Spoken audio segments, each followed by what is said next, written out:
بسم اللہ الرحمن الرحیم قال رسول اللہ صلی اللہ علیہ وسلم اغتنم خمسا قبل خمس. حضرت صلی اللہ علیہ وآلہ وسلم نے ارشاد فرمایا، غنیمت سمجھو 5 چیزوں کو 5 سے پہلے. 5 چیزیں ہیں، انہیں غنیمت سمجھو 5 سے پہلے. اور آپ صلی اللہ علیہ وسلم نے وہ 5 چیزیں بیان فرمائیں. ایک، حیات کا قبل موت کا، زندگی کو غنیمت سمجھو موت سے پہلے. اپنی زندگی کو غنیمت سمجھو موت سے پہلے. دوسری، صحت کا قبل سقم کا، اپنی تندرستی کو غنیمت سمجھو بیماری سے پہلے. تندرستی ہے، صحت ہے، اس کی قدر کرو، غنیمت سمجھو بیماری سے پہلے. تیسری چیز، شباب کا قبل حرم کا، جوانی کو غنیمت سمجھو بڑھاپے سے پہلے. جوانی کی قدر کرو بڑھاپے سے پہلے. غنا کا قبل فقر کا، اپنے مالداری کو غنیمت سمجھو فقیر ہونے سے پہلے. اور 5ویں چیز بیان فرمائی، فراغ کا قبل شغل کا، اپنے فارغ ہونے کو غنیمت سمجھو مشغول ہونے سے پہلے. تو یہ 5 حالتیں ہیں، 5 چیزیں ہیں. فرمایا انہیں غنیمت سمجھو، ان کی قدر کی جائے، ان کو صحیح طریقے سے استعمال کیا جائے. ایک، زندگی کو. دوسری چیز صحت ہے. تیسری چیز جوانی ہے. چوتھی چیز مالداری، غنا. 5ویں چیز فراغت، موقع مل جانا، وقت کا میسر ہونا. یہ جو 5 چیزیں ہیں، 5 حالتیں ہیں، ان میں آدمی اللہ کی بندگی کر سکتا ہے. ان 5 حالتوں میں اللہ کی اطاعت کر سکتا ہے. ان 5 حالتوں میں نیک اعمال خوب کر سکتا ہے. زندگی کو غنیمت سمجھو موت سے پہلے. مرنے کے بعد آدمی از خود کوئی نیک عمل نہیں کر سکتا. وہ تو ایک مردہ بدن ہے، کچھ بھی عمل نہیں کر سکتا موت کے بعد. اور زندگی میں نیک اعمال کر سکتا ہے. نمازوں کا اہتمام، ذکر کا اہتمام کر سکتا ہے، اور نیک اعمال زندگی میں کر سکتا ہے. لیکن اگر مر گیا تو کچھ بھی نہیں کر سکتا. مرنے کے بعد از خود نیک عمل نہیں کر سکتا.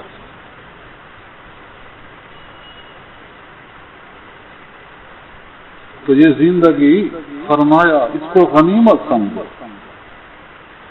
اس میں تم نیک اعمال خوب کر سکتے ہو۔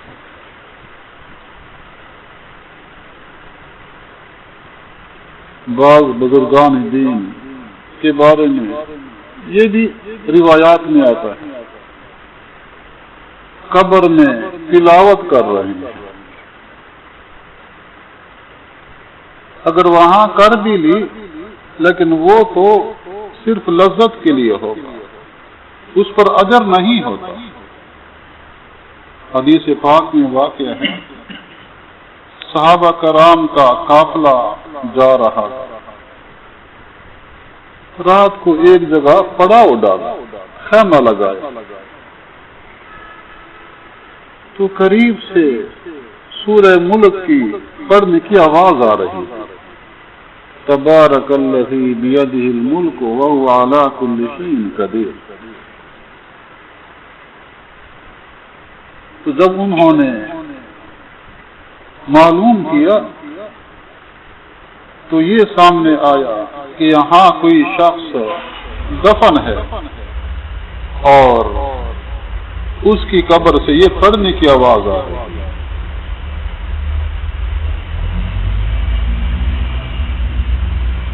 تو فرمایا کہ یہ اس کا معمول تھا روزانہ پڑھنے کا، تو اس کی یہ کرامت ظاہر ہوئی۔ اگر اس طرح کوئی واقعہ ہے بھی اس پر اجر نہیں ہوتا، برکت ہے ایک لذت کے طور پر، اجر اسی پر ہوگا جو زندگی میں کرے۔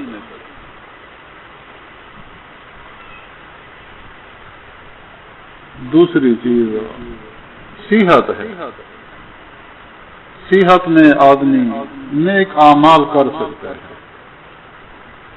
بیمار ہو جائے پھر نیک عمل چھوٹ جاتے ہیں، اور تندرستی میں صحت میں نیک اعمال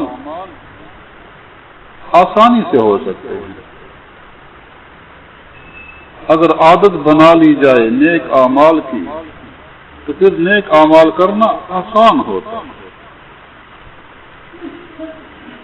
دشواری اگر ہو بھی تو وہ محض اپنی کوتاہی کی وجہ سے ہوگی، غفلت اور ناغہ کی وجہ سے کوتاہی ہو مشکل ہوتی ہے۔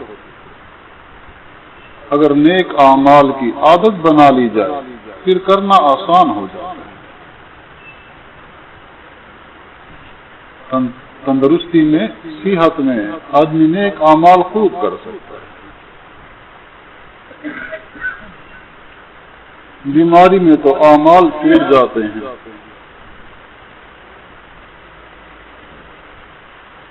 تیسری چیز فرمایا جوانی کی قدر کرو۔ جوانی میں آدمی کے پاس قوت ہوتی ہے، وہ ہر کام اچھے انداز سے کر سکتا ہے۔ بڑھاپا ہو جائے تو کمزوری ہو جاتی ہے، قوت ختم ہو جاتی ہے۔ بوڑھے آدمی کے لیے چلنا بھی دشوار ہوتا ہے، اٹھنا بیٹھنا بھی اس کے لیے دشوار ہو جاتا ہے۔ بوڑھا آدمی اس کو خوب جانتا ہے کہ بڑھاپے کی وجہ سے اب میرا اٹھنا بیٹھنا چلنا پھرنا بھی دشوار ہو گیا ہے۔ جوانی کے اندر قوت ہوتی ہے، آدمی نیک اعمال خوب کر سکتا ہے۔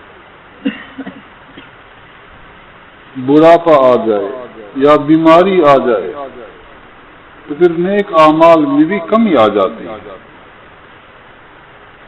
بعض دفعہ نماز بھی بیٹھ کر ادا کی جاتی ہے، بیماری کی وجہ سے، بڑھاپے میں کمزوری کی وجہ سے۔ تو یہ تندرستی، یہ جوانی اور صحت، فرمایا اس کی قدر کیا کرو۔ قدر یہ ہے نیک اعمال میں لگانا۔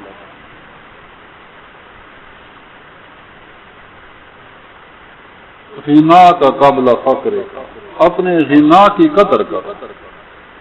مالداری ہے تو آدمی صدقہ خیرات کر سکتا ہے، زکوٰۃ ادا کر سکتا ہے، اپنے پیداوار کا عشر ادا کرتا ہے. یہ نیکیاں ہیں. زکوٰۃ دینا، صدقہ دینا، پیداوار کا عشر ہے. دوسرے غرباء کے ساتھ ہمدردی کرنا، تعاون کرنا، یہ نیکیاں ہیں. صدقہ خیرات، ہمدردی. تو مالداری میں آدمی یہ کر سکتا ہے. اگر تنگ دست ہو گیا پھر خود اپنے بارے میں فکر مند رہتا ہے، اپنے لیے، اپنے اہل و عیال کے لیے فکر مند رہتا ہے کہ ان کی کفالت، ان کے لیے اخراجات کیسے مہیا کر. مالداری ہے تو آدمی صدقہ خیرات، ہمدردی، بلائی خوب کر سکتا ہے.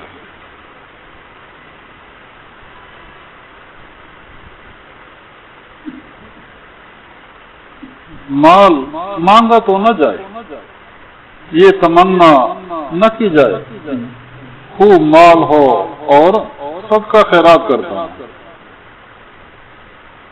بلکہ جتنا میسر ہے اللہ کی طرف سے جتنا حاصل ہے اسی میں صدقہ خیرات کرتا ہے. اگر زیادہ ہے تو زیادہ کریں، اگر بقدر ضرورت ہے اسی میں جتنی وسعت ہو وہ کرتا رہے. اللہ کے ہاں مدار اخلاص پر ہے. تھوڑا سا مال بھی صدقہ کرے لیکن دل میں اخلاص ہے تو اس کا اجر پہاڑوں کے برابر ہوگا.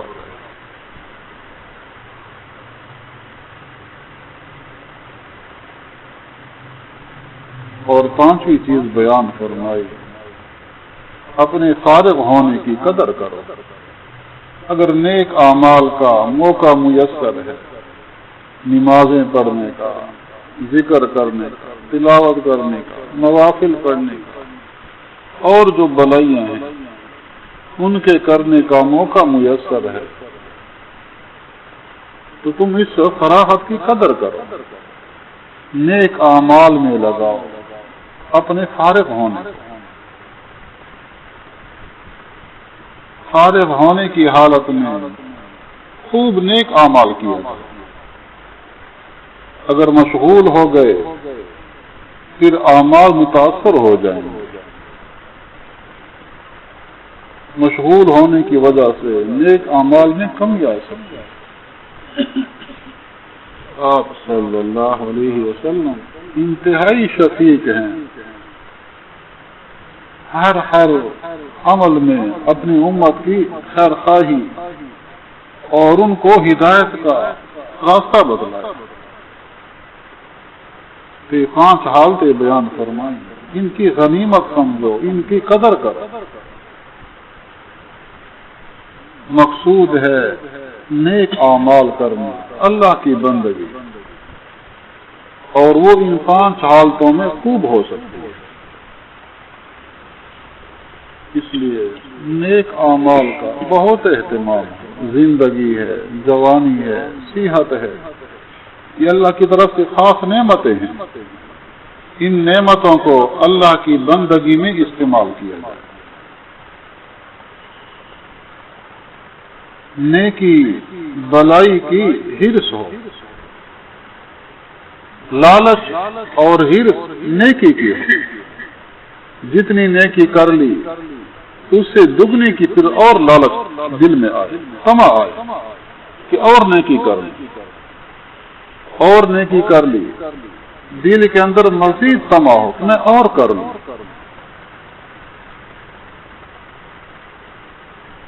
تو نیکی کثرت سے کرنا، نیک اعمال زیادہ کرنا، اللہ تعالیٰ اپنے بندہ کے بارے میں یہ پسند کرنا. اور ہر گناہ سے اپنے آپ کو بچانا، گناہ سے اپنے آپ کو بچایا جائے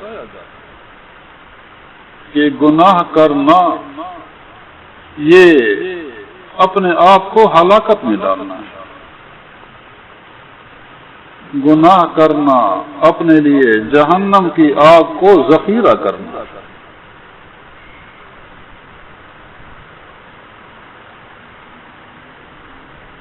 ہر گناہ سے اپنے آپ کو بچائے، جھوٹ کا گناہ ہے، غیبت کا ہے، طعن و تشنیع ہے، جھگڑا فساد ہے، گالی گلوچ ہے، بے پردگی ہے، بے پردگی جو گناہ سے اپنے آپ کو بچایا جائے، حیا اور عفت اختیار کی، تصویر کا گناہ ہے، اس سے اپنے آپ کو بچایا جائے، معاشرے میں بہت ابتلا ہوتا ہے، حالانکہ یہ انتہائی سخت گناہ ہے، شرک کے برابر درجے میں ہے۔ بعض گناہوں کے بارے میں علماء نے فرمایا کہ وہ شرک کے برابر درجے میں ہے،